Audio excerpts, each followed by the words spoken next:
episode of The Human Angle. Happy New Week. On today's episode, we'll be looking at how you can build a healthy financial lifestyle.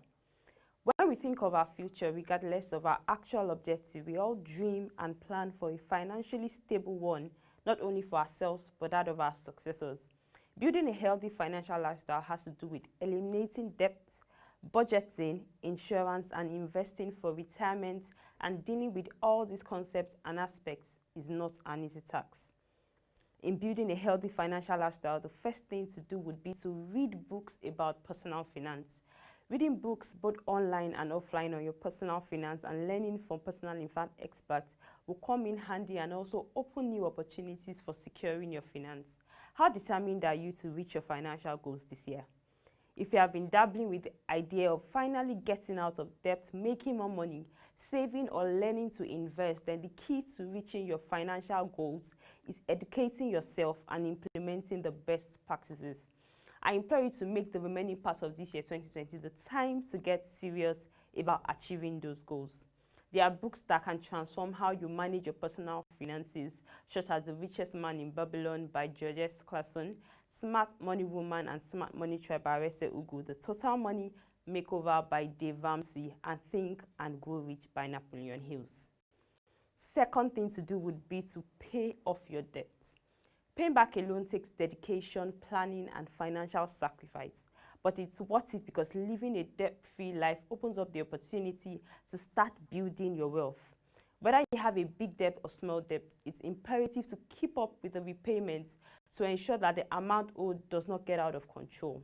Getting your debt sorted is even more important during this current crisis we're facing concerning the global pandemic. The coronavirus pandemic has an extent damaged the economy and caused financial challenges for nearly every Nigerian. To manage your debt better during this pandemic, know how much you owe. Calculating your total debt can be very overwhelming, but this is something you have to face directly if you're serious about managing your repayments. It's also crucial to pay back early, as paying a creditor late can also result in late payment fees, which is just more money gridlocked for your creditor. If your payment is late more than once, it can negatively affect your credit rating and the interest rate charged on that particular debt. You would also need to choose a payment strategy that works for you, and if possible, automate your accounts in such a way that there will be an instant debit once it's time to repay your loan. Thirdly, would be to start budgeting. If you are struggling to handle your finances, then you will likely need to create a budget. A budget is your best tool to change your financial future. To start, write down your income and all your expenses and then subtract the expenses from the income to determine your flexible spending. At the start of each month, set up a budget to allocate how flexible your funds get spent. Then track the spending over the course of the month, and at the end of the month, determine whether you stuck to the budget or not. If you spent more than you made, fix your budget by cutting unnecessary expenses or earning more, and then implement the revised budget the next month to start living within your means. Number 4 would be avoid overspending and learn from your mistakes. The journey to financial independence wouldn't always be easy. There will always be some tough days, weeks, and even months, and pursuing a goal of financial independence that's very much tied to delayed gratification is not always fun, but it's completely doable. Have a solid plan for your finances, be disciplined, and avoid overspending by all means. You'll find out how great you feel when you really make a determined effort to stick to your budget. As you work on your finances, you may still make mistakes with your money, and that's okay, but sometimes you might be unable to resist the urge to buy something that isn't in your immediate budgets. And sometimes you feel like shredding your entire financial plan to bits because it just doesn't seem like fun. However, as long as you keep the reasons why you want to be financially free in focus and make an effort to rebound quickly from your mistakes, you'll be just fine. It's all about assessing the mistakes you made, understanding why you made them, and making a plan to avoid making them again. Then you need to take these lessons and apply them for your future success.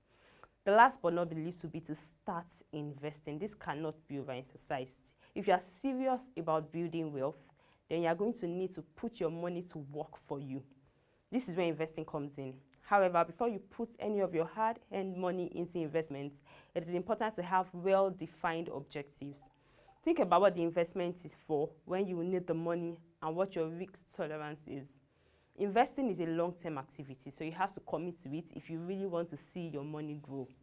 If you are worried that you will need your money in short term, that's what your savings account is for. Money needed for emergencies or short-term goals. You also want to make sure you have a basic understanding at the minimum of any investment you put your money into, such as the stock market or real estate.